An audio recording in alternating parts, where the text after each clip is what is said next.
रूप वाला प्राणी, काले बालों से युक्त श्याम गज के समान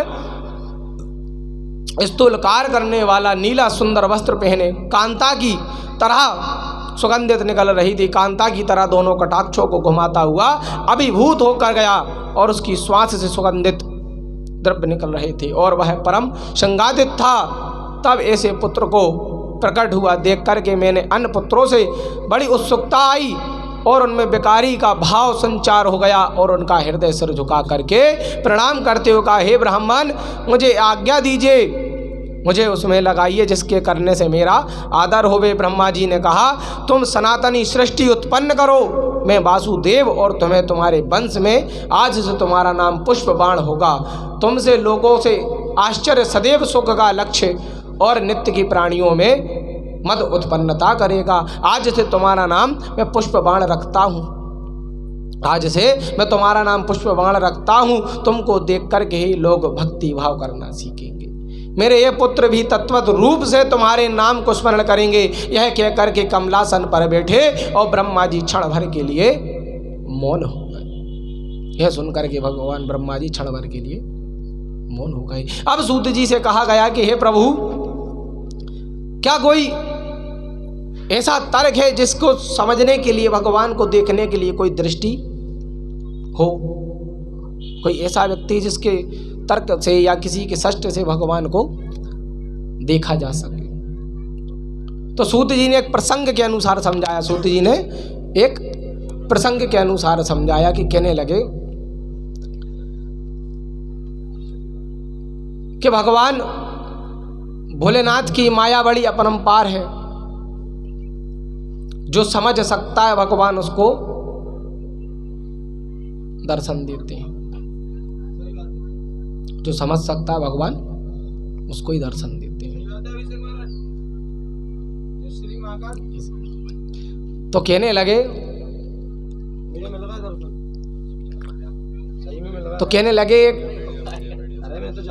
सुंदर नगर गांव में, एक सुंदर नगर गांव में कुछ लोग रहा करते थे।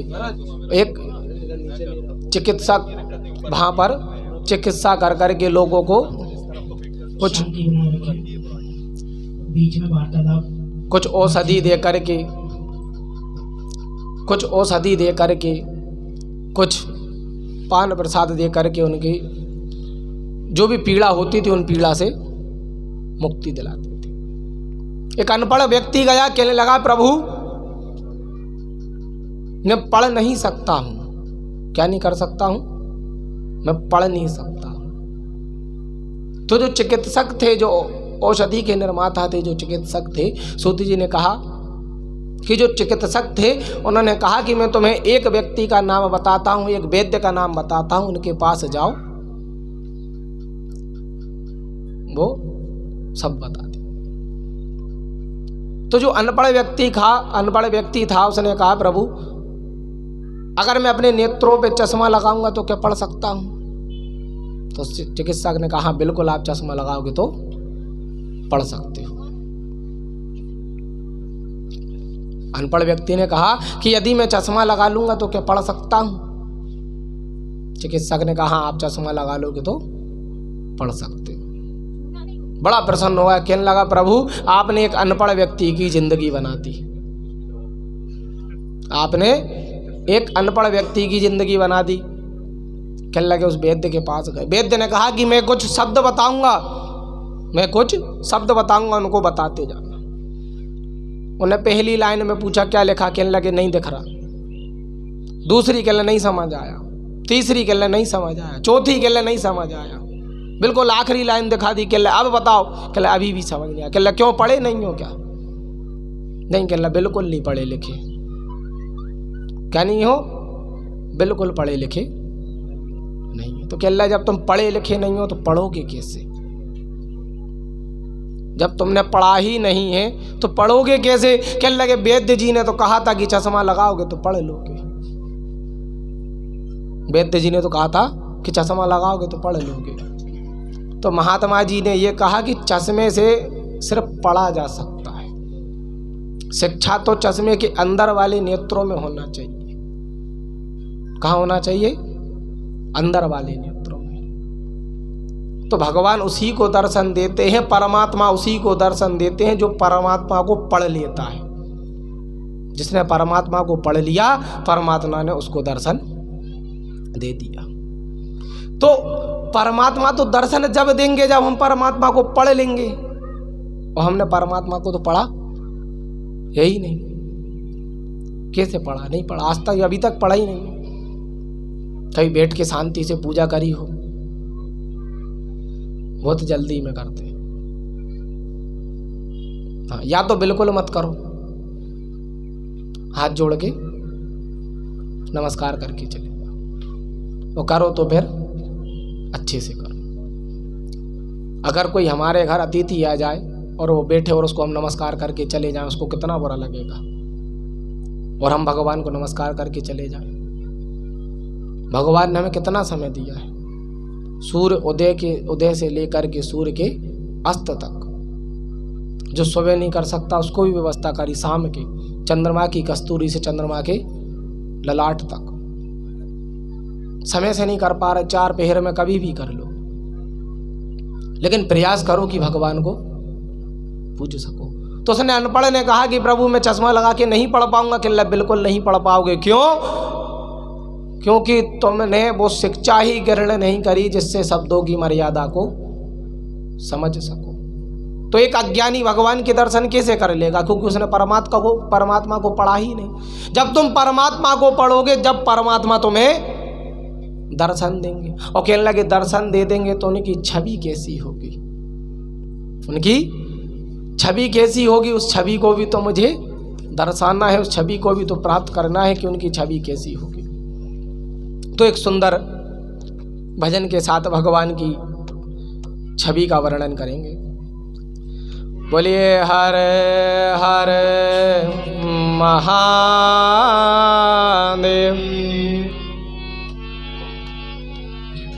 कि सूत जी कहते हैं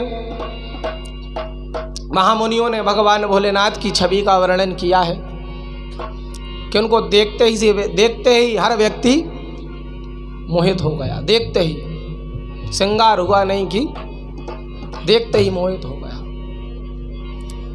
तो कहते हैं छाप तिलक सब छीनी रे मुझसे नैना मिलाएगे।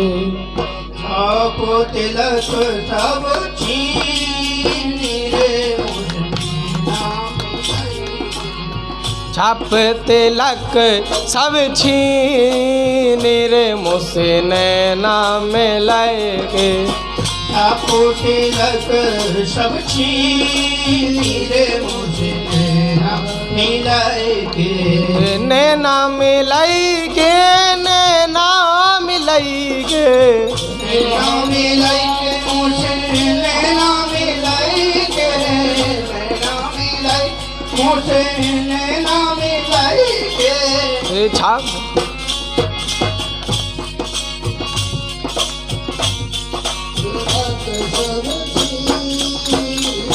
मुझसे नैना मिलाएगे। छाप तिलक सब छीनी रे मुझसे नैना मिलाएगे। मुझसे नैना नैना नैना मुझसे नैना नैना नैना नैना नैना नैना मुझसे नैना नैना नैना नैना नैना नैना मुझसे नैना नैना नैना नैना नैना नैना मुझसे नैना मिलाएगे। छाप तिलक सब छीनी रे मुझसे नैना मिलाएगे। छाप तिलक सब छीनी रे मुझसे नैना मिलाएगे।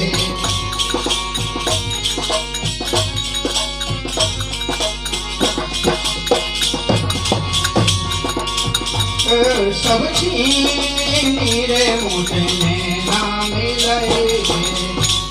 तो कहते हैं महामुनि कि भगवान भोलेनाथ से बात भी बड़ी प्यारी कह दी। तो कहते हैं बात अधम कह दीनी रे मुझसे नैना मिलाएगे। बात अधम कर दीनी रे मुझसे नैना मिलाएगे। बात अधम कर दीनी रे मुझसे बातें अधम कह दी मेरे मुँह से नैना मिलेंगे।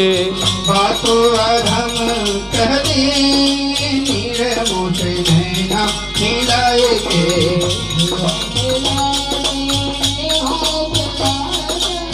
नैना मिलाएंगे मुझे नैना मिलाएंगे।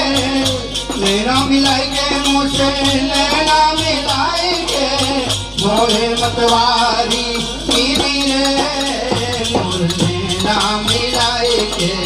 मोहे मतवारी पीरी रे मोर नैना मिलाएंगे। और महामुनि महात्मा जी सब छीनी रे मोर नैना मिलाएंगे। भगवान भोलेनाथ के नैनों में देख करके कहते हैं सब छीनी रे मुझे नैना मिलेंगे। नैना नैना नैना नैना नैना नैना नैना मुझे नैना नैना नैना मुझे नैना नैना नैना मुझे नैना नैना नैना मुझे नैना नैना नैना मुझे नैना नैना नैना मुझे नैना। और जब नैन मिले तो महात्मा जी कहते हैं कि हो बल बल जाऊं मैं तोरे रंग रे रिजवा। बली बली जाऊं मैं तो तोरे रंग रजवा। बली बली जाऊं बली बली जाऊं मैं तो तोरे रंग रिजवा तोरे रंग रिजवा तोरे रंग रिजवा।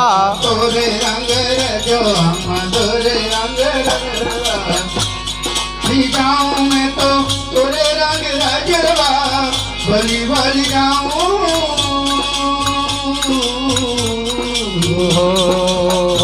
बली जाऊं मैं तो तोरे रंग रिजवा। तोरे रंग रजवा तोरे रंग रजवा। अब कहते हैं महात्मा जी अब तो मैं साथ चलूँगा। क्या कहते हैं महात्मा जी कि अब तो मैं साथ चलूँगा। अपने तो संग ले चल रे मैं तो से नैना मिलाएंगे।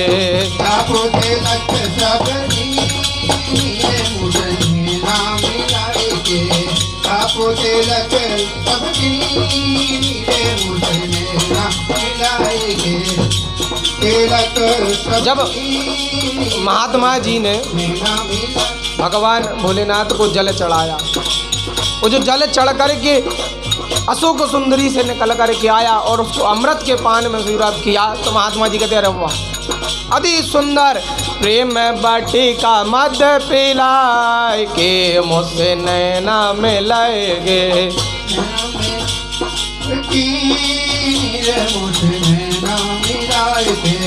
प्रेम बटिका मदवा पे लाएंगे। मदवा पे लाएंगे दीन रे मुझसे नैना मिलाएंगे।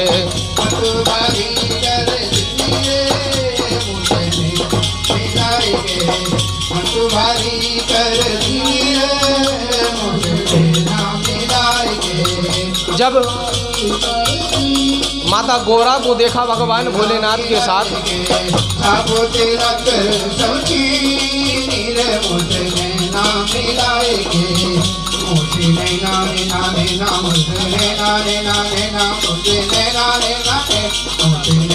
जैसे ही महात्मा जी ने भगवान भोलेनाथ के साथ माता गौरा को देखा तो कहा कि गोरी गोरी बैया हरी हरी चूड़िया। गोरी गोरी बैया हरी हरी चूड़िया।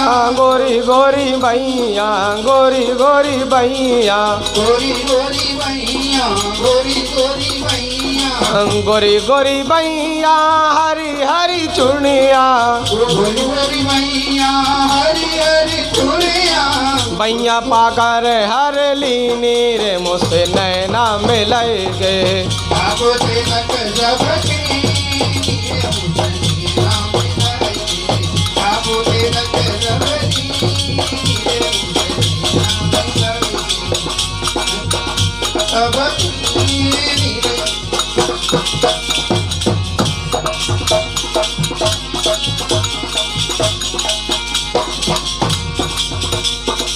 अब महात्मा जी ने शिव परिवार के साथ छोटे से बालक को देखा।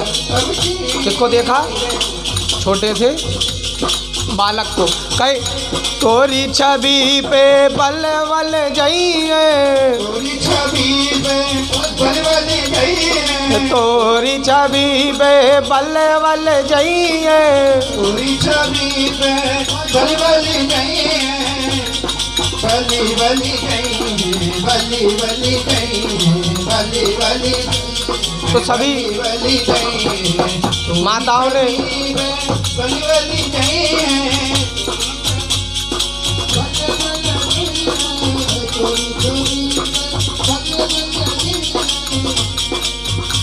तो सभी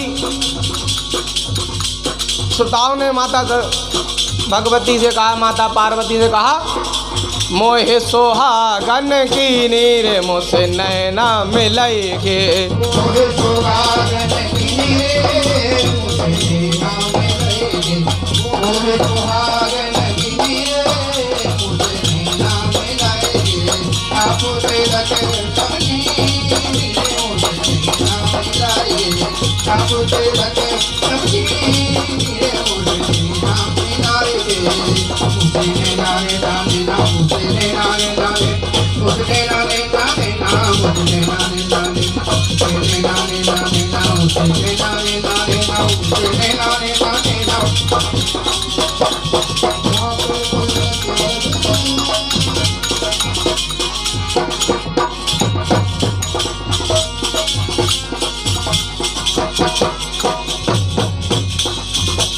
तेरा तो सब छीन रे मुझे नैना मिलाए। तो कहते हैं ऐसे भगवान की मनमोहक छवि का वर्णन किया किन्ने?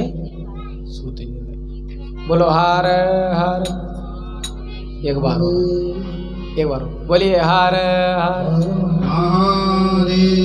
इसमें भी बड़ी विचित्रता है जयकारे लगाने में। पता है क्यों? अच्छा बताओ क्यों हाथ उठाए जाते हैं?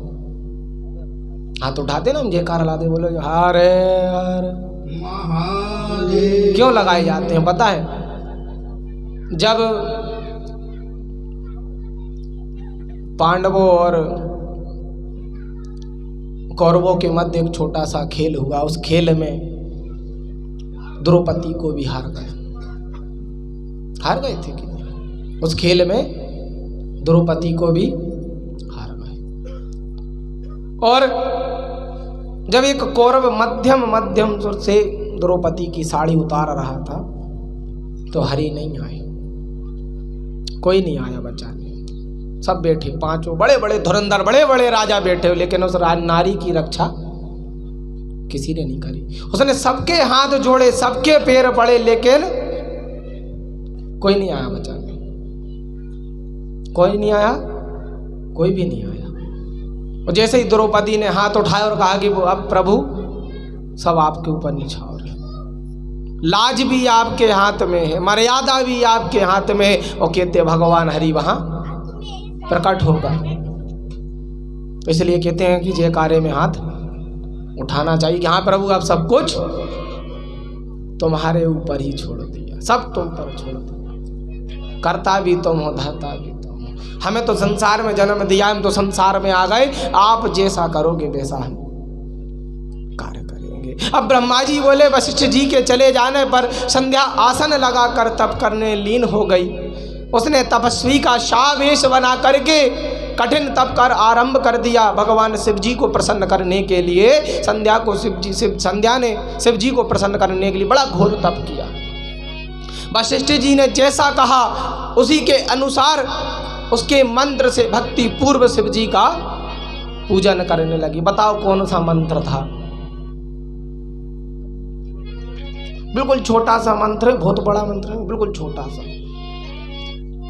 ओम नमः शिवाय। बस इतने में भगवान भोलेनाथ प्रसन्न हो जाते हैं। कितने में? इतने में। इतना ही बोला संध्या ने, ओम नमः शिवाय। इस मंत्र से भक्ति पूर्वक शिव जी का पूजन किया। शिव जी के चित्त में लगाए उसके एक चतुर्योगी व्यक्ति तो हो गई। तब शिव जी ने आकाश में स्थित होकर उसे अपना प्रत्यक्ष दर्शन दे करके कहा कि भाई उनके जिस रूप का चिंतन कर रही है उसे उन्होंने प्रत्यक्ष दिखाया है। संध्या ने मुग्ध होकर के आश्चर्य से नेत्र बंद कर लिए और शिव जी ने उसके हृदय में प्रवेश कर उसे ज्ञान और दिव्य वाणी तथा दिव्य नेत्र दिए। भाई प्रसन्न होकर शिव जी की स्तुति करने लगी, उन्हें बारंबार नमस्कार करने लगी। उनकी स्तुति सुनकर के भक्त वत्सल परमेश्वर शिव जी प्रसन्न हो गए। हम भी चाहेंगे कि संध्या की तरह भगवान भोलेनाथ हमसे भी प्रसन्न हो जाएं। बोलेंगे हर हर। उनकी स्तुति सुनकर के भक्त वत्सल परमेश्वर बड़े प्रसन्न हुए। हे भद्रे, तुम्हारे इस तप और स्तुति से मैं बड़ा प्रसन्न हुआ हूं। हे संध्या, चाहो जो वर मांगना चाहती हो मांग सकती हो। तब महेश को बार बार प्रणाम कर प्रसन्न हो संध्या बोली, यदि आप मुझे वर के योग्य में समझते हैं और यदि मैं अपने पूर्व के पापों से शुद्ध हो गई हूँ तो हे महेश्वर, हे देवेश, आप मेरे मांगने से यही वर दीजिए कि संसार में प्राणी उत्पन्न होते ही तुरंत कामी ना होवे, तुरंत कामी ना हो जाए। तो देखना, छोटा सा बालक वर्तमान में जीता है, उसे न भविष्य की चिंता न भूतकाल की चिंता। छोटा सा बच्चा प्रसन्न रहता है, छोटा सा बच्चा बड़ा प्रसन्न रहता है, उसे किसी चीज की कोई लालसा नहीं। छोटे से दे दिया उसमें भी खुश, और ज्यादा दे दिया उसमें भी खुश। जन्म लेते से ही कामी ना हो जाए। भगवान ने जाओ तथास्तु, जो तुम कहो। तो कहने लगे मुझे दूसरा वर भी यह चाहिए कि दूसरा वर भी दीजिए कि प्रभु यदि मैं तीनों लोकों में विख्यात और व्रत वाली हूँ तो मेरे समान दूसरी ना होवे। यदि मेरे फिर सृष्टि में होवे तो वह महाकामी होकर गिरे, और हे नाथ, जो मेरा पति होवे वह अति कामी ना हो करके मित्र के समान हो, तथा जो मुझे काम भाव से देख करके नष्ट हो करके नपुंसक हो जावे। शिव जी ने एवं अस्तु कहा और संध्या ने कहा, हे भद्रे, अब से मैं मनुष्यों की 4 आयु कर देती हूँ। एक होती है शैशव, एक होती है कुमार, एक होती है यौवन और एक होती है वृद्ध। शैशव मतलब बिल्कुल बाल, छोटा सा बालक। कुमार मतलब कि शिक्षा ग्रहण करने जाने वाला बालक। इन दोनों को हर वस्तु से दूर रखना भोलेनाथ। फिर कहा गया यौवन, जो भक्ति का कार्य प्रारंभ होता है वो हमें इस अवस्था में अच्छे से कर लेना चाहिए। इस आयु में हमें अच्छे से भक्ति प्रारंभ करना चाहिए। फिर होती है वृद्ध। तो वृद्ध आयु तो सूखे गन्ने के समान है जिसमें रस ही नहीं है। क्या नहीं है? वृद्ध आयु एक ऐसी आयु जिसमें रस ही नहीं है, सूखे गन्ने के समान। जब प्राणी तीसरी अवस्था को प्राप्त हो तो तक कामी हो और कोई दूसरी अवस्था के अनंत में सकाम हो। तेरे तब से ही मैंने यह मर्यादा जगत को स्थापित कर अब कोई भी प्राणी उत्पन्न होते ही ना कामी हो जाए। प्रभु इतनी कृपा बनाए रखना।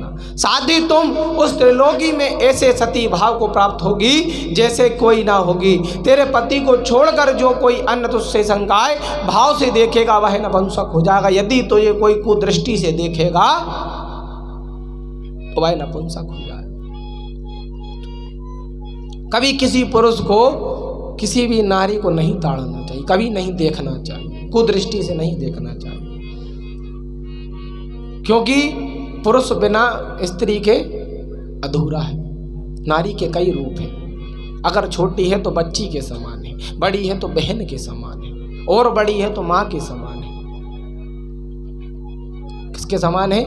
या तो बच्ची के समान, या बहन के समान, या माँ के समान। जो आपसे बड़ी हो उसको माता जी कह के संबोधित करो, जो आपके समान हो उसको बहन कह कर संबोधित करो, जो आपसे छोटी हो उसको बेटा कह कर के संबोधित करो। तुम्हारी वाणी से उसको तो मान मिला, लेकिन भगवान तुमसे बड़े प्रसन्न हो गए, क्योंकि तुमने शब्दों की मर्यादा को बनाए रखा है। तुमने ऐसा कोई शब्द नहीं कहा जिससे किसी को कष्ट प्राप्त हो। तो कहने लगे तेरे पति को बड़ा भाग्यशाली और 7 कल्प तक जीने वाला, जो वर तूने मांगा है वह सब मैंने दिया है। अब मैं तेरे पुनर्जन्मों की कथा को कहता हूँ। तेरा अग्नि में एक जल का शरीर त्यागना निश्चित है। देख मेधातिथि को 12 वर्ष के एक यज्ञ कर रहे होंगे, जिसकी अग्नि बड़े जोर से जल रही होगी, और तू उसी जलती अग्नि में शीघ्र ही प्रवेश कर जाएगी। इसी पर्वत के नीचे चंद्रभागा नदी के तट पर तपस्वियों का आश्रम होगा, जिसमें मेघातिथि तथा यज्ञ कर रहे उस यज्ञ में प्रवेश कर तू अपनी पुत्री होगी। तुझे जैसा स्वामी चाहिए उसका मन में संकल्प कर लेना, मन के अनुसार तुझे वर प्राप्त हो जाएगा। जब तू 4 युग के पश्चात सतयुग व्यतीत होने का पुनः करेगी, पर्वत में घोर तप करेगी, तो त्रेता के मध्यम प्रथम भाग में दक्ष की कन्या होकर यथा योग्य विहाई जाएगी। तेरे और भी बहुत सी बहनें होंगी, जिनमें से तेरे पिता दक्ष 27 कन्याएं तो चंद्रमा को कर देंगे, किंतु चंद्रमा उन सबको छोड़कर के केवल रोहिणी से विवाह करेंगे। केवल रोहिणी से अधिक प्रसन्न होंगे। इससे कुपित होकर तेरे पिता चंद्रमा को भी श्राप देंगे, और जब श्राप देंगे तो तेरी शरण में आ जाएंगे। तू मेधातिथि के अग्निहोत्र यज्ञ में कूदकर शीघ्र ही अपना यह शरीर विसर्जन कर देना। इससे पवित्र होने पर तेरी सब मनोकामनाएं पूर्ण होंगी। ऐसा करते हुए संदेह से श्री शंकर भगवान भोलेनाथ अंतर ध्यान हो गए, और संध्या के 3 तप हो गए। एक तप रात्रि हो गया, एक तप प्रातः हो गया, और एक तप संध्या हो गया, जिसमें हम कथा को श्रवण कर रहे हैं संध्या काल। भाई संध्या हो गई। ब्रह्मा जी बोले, हे मुनि, अब संध्या वहां से उठ कर के मेधातिथि के यज्ञ में पहुंची, जहां उसके तप और शिव जी के आशीर्वाद से उसे किसी ने नहीं देखा।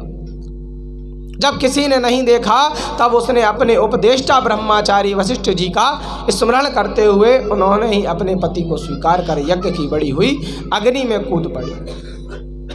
शिव जी की कृपा से उसे कूदते हुए किसी ने नहीं देखा।